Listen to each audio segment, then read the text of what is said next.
Welcome all. Lovely to be here. Let's start with a growing speculation of a May election.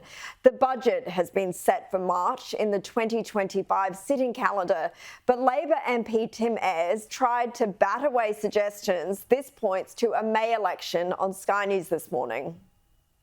There's been some pretty feverish speculation about this because we released the parliamentary calendar in October. Now, that is something that we've said that we want to do, is bring out the parliamentary calendars early. That's a good thing, gives people a bit of clarity about next year. It adds nothing to what the Prime Minister or the government said about election time. Joe, it's been reported Labor is planning to take childcare and Medicare reforms to the election. Are these vote winners, do you think, and what do you make about the date speculation? Well, obviously, anything that Labor says now that it's going to take to the election is probably not what it's going to take to the election. Like, we'll take that. Of course, there will be something about childcare and something about Medicare, but you can pretty much figure out what the government's position is on both of those things because they're foundational Labor policies in and of themselves. So I don't think that's particularly surprising. But I do think, I've said all along that they will go the distance, that they will go, Albo told me himself, and I put it on the front page of the Telegraph, so I hope I'm right, otherwise I'll look pretty stupid.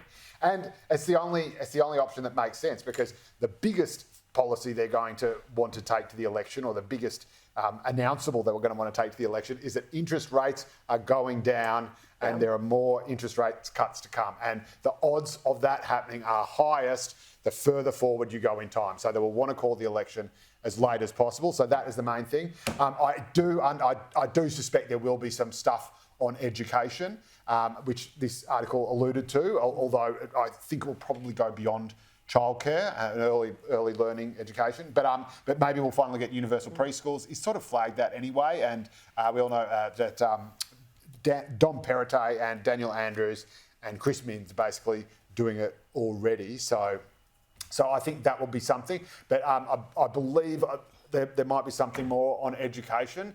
But he'll want to pull out a few stops, I imagine, because he's got to reset. He's got to do a sort of hard reset on the government's agenda, put the annus horribilis of 23 and 24 behind him and get out on the front foot again.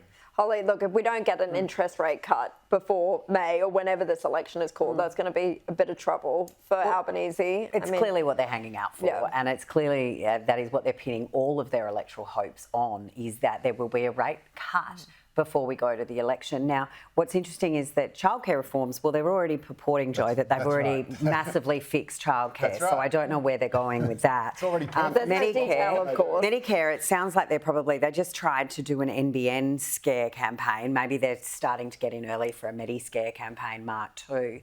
How would you know? But again, it's all big spending agenda items. So that's not going to help the Reserve Bank lower interest rates. So it could be, they may not get that self-fulfilling prophecy that they want, that there may not be the rate cuts that they're hoping for. Kel, the other interesting thing that I noticed in this report was that Albanese's taken yet another swipe at Peter Dutton. He said that his election policies will unite the nation and that Australians are exhausted by negative politicians that fight each other instead of fighting for them.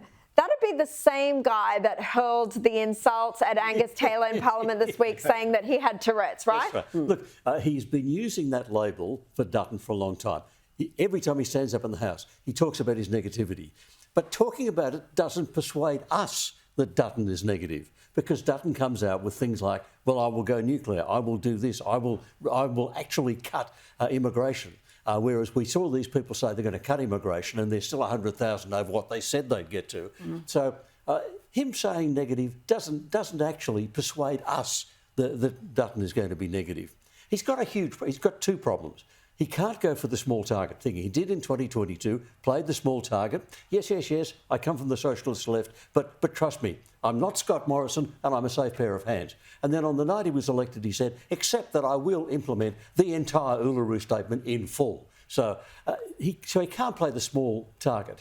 He's got to come out with policies, whether they're about childcare or education or anything else. He's got to have policies.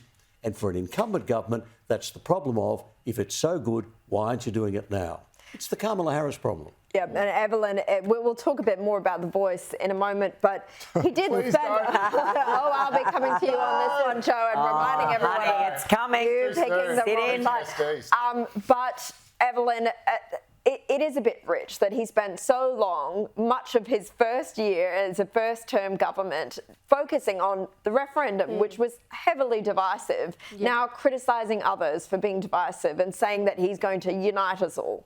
Yeah, I think that, hypocrisy stinks no matter who does it. And unfortunately, I think all spectrums of politics, unfortunately, in Australia right now is so divided and everybody's sort of being hypocritical, like the whole Albanese and Tourette's thing. Like, I personally, as an Aussie with a sense of humour, like, I wouldn't be offended, but they've made the rules, obviously and clearly. So it's like, well, if you're going to make the rules, then it should apply to you across the board. But, he says, I think Albanese came out and said that he wants an ambitious second term. It's like, well, you couldn't even get your first ambitions of that. So it is like $275 coming off all our power bills. Yeah, well, that's supposed to kick in. But it is like the Kamala Harris thing in the US, where it's like she's coming out saying every decision that Biden made over the last 4 years, I had a part to play, all the big decisions, but I'm going to do things better. And then you ask her, what are you going to do better? And she says these things, but then it doesn't make any sense. And I guess it doesn't make sense in this context either, because he's been in power. What has he actually done? And I think at the moment, Aussies just want someone that they can trust. And I know it's hard with politicians, but I think whoever can come across like they're going to deliver on their promises will likely win. And he's broken a few of those. To do my sort of Anne of Green Gables, Pippi Longstocking, naive and everything.